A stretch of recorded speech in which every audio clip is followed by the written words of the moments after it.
여러분 안녕하십니까? 오늘은 이탈리아, 스페인, 프랑스 이런 나라들이 왜 이렇게 우한폐렴이 많은가, 사망자가 많은가에 대해서 원인을 한번 살펴보겠습니다.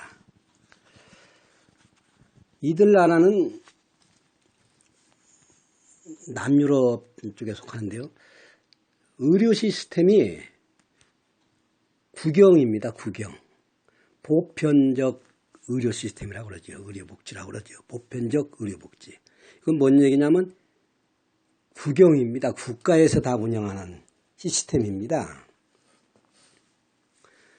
우리나라 같은 경우는 국가와 이 민간이 같이 이제 의료보험이라는 게 있고 또 이제 국가에서 보조해주는 의료보장 또 의료보험 이런 게 있어서 틀려요. 그 사람들하고는. 완전히 국가에서 하는 겁니다. 그 이탈리아, 스페인, 프랑스 이런 나라는. 이게 어떤 문제가 있냐면은 이 국영이라는 거는 무슨 기업이든지 이 자율성, 창의성, 간섭을 받지 않아야 돼요. 그리고 또 하나는 어떤 경쟁력, 서로 경쟁, 창의 이런 걸 통해서 발전하는 겁니다. 산업이, 기업이 발전하고 사업이 발전하는 겁니다. 이 국가에서 운영을 하다 보니까 어떤 문제가 생기냐면은 우선순위에 밀리게 돼요. 예컨대 정권은 표가 가장 신경 쓰이는 부분인데 이제 그런 나라들, 이탈리아라든가 스페인, 포르투갈, 프랑스 이런 나라들이 현금 복지를 많이 합니다. 현금 복지. 그래서 현금을 한번 받아놓으면은 복지를 받아놓으면은 연금이라든가 이런 연금자들이 많아요. 고령연금자들이.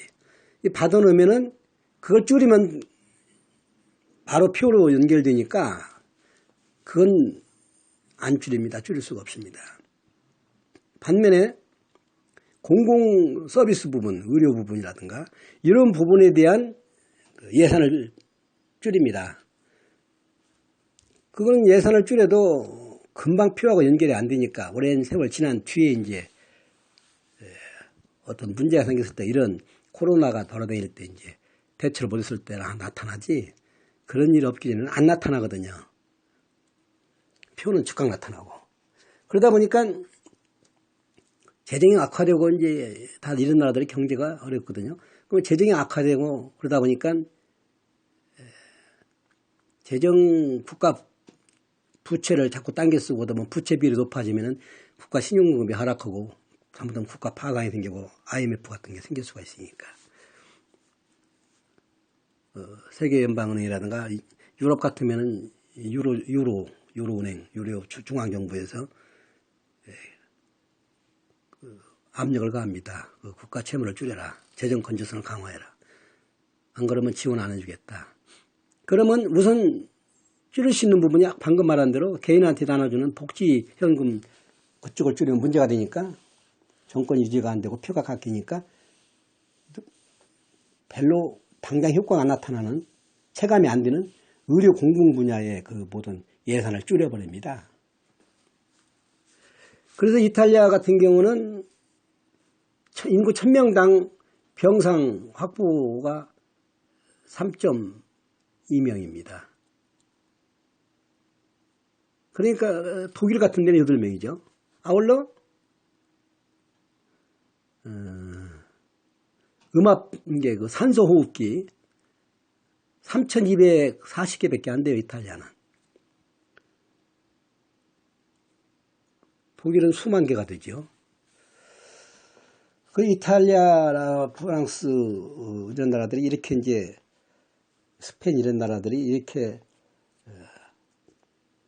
포퓰리즘 좌파 정부들이 계속 들어선 나라들이에요. 그러다 보니까 표를 얻기 위해서 이렇게 현금을 주다 보니까 이런 문제가 생기는 겁니다. 그래가지고 이번 이 코로나 사태에 결정타를 맞으니까 의료 시스템이 작동을 못하고 그동안에 계속 예산을 줄인 그 대가를 받는 거죠. 그러니까 만만하니까 의료 그 수가 그걸 자꾸 깎는 거예요. 그걸 지출을 줄이려니까. 그러니까 의사들이 수입이 적어지니까 또 의사들 처우가 아주 열악하니까 이탈리아만 하더라도 10,000명의 의사가 그냥 다 이탈리아를 떠났어요. 그리고 의료 시스템이 이렇게 낙후된 원인이 바로 거기에 있습니다. 그래서 그런 원인에서 이렇게 코로나 사태에 대처 못하고 저렇게 망가지는 거고, 우리나라의 경우도 문재인 케어가 바로 그겁니다. 이렇게 이게 국가에서 간섭하고 국가에서 운영하면 창의성이 없으니까 망가져요. 모든 기업이든지. 그래서 우리나라도 유치원을 국영화한다. 자꾸 국영화 말을 들먹거리는데, 이렇게 다른 나라를 보고 우리는 정신을 차려야 되는데, 이 좌파들은 이게 특성이 이래요. 그리고 또 하나는 이탈리아 같은 경우는 이제 밀라노에 중국 노동자가 30만이 가 있다고 합니다. 30만.